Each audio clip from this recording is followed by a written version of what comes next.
Welcome back, everyone. If you are hosting the 4th of July cookout this year, be ready, right? Things get messy. We know that. But not to worry, because we've got the Queen of Clean right here with some simple ways on how to make sure, whether it's your grill or anything around there, to keep it clean for the 4th of July, right? Just some quick tips so we can avoid a mess. All right, we're all ears. Okay, so first thing with your grill, maybe you haven't cleaned it for a while and you got people coming over and you need to get it cleaned up in a hurry. So what you want to do is heat it up, and you're going to take some tongs, a ball of tin foil, whatever size you want to make it, and you just start rubbing it back and forth after the grill is nice and hot.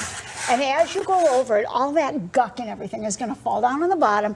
Your foil's going to be dirty. The nice thing about that, it's not a brush, so you can throw it away. I love that idea, because brushes get so nasty, and I feel like I always have to buy a new one. And the bristles can come out and get in your food. Several people have been in the hospital from that. I've heard of that. So also, if you're done cooking, spray some white vinegar on a warm grill, and again, go in with your foil and rub it down. And this is a part of our grill that we grill on all the time, and you can see it's in good shape. It looks really good. You don't even want to come see mine. Well, the king would, my husband would be afraid not to keep it clean, let me tell you.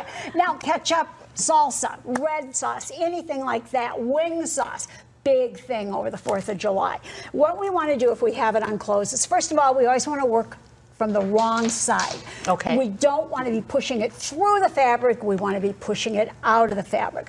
So what you're going to do is you're going to take just your regular detergent, whatever you like to use. You'll pour it on, and then I like to take a spoon and tap, tap, tap, tap, tap, tap, tap over it to drive that stain out. Then flush it with water. If that doesn't work, you can put some white vinegar on it and do the same thing. And last but not least, Carbona stain doubles for red stains. That is wonderful. Grocery store, hardware store, home center, big box stores, Amazon, any place like that, you can find it. Put it on, follow the directions. You'll be amazed at how well it works. Does it work for old stains? Say you throw something in the wash, you didn't realize the kids didn't tell you they spilled ketchup. Can you still use it then? You can try it, but I'll tell you what I love for old stains, and we just peek down here real quick, is this Dissolve It. The laundry saver, it's fantastic. Okay. Now, mustard. Mustard is the worst stain you can possibly have on anything. And if you have it kind of crinkly on there, you're going to want to take a scraper and you're going to scrape that off.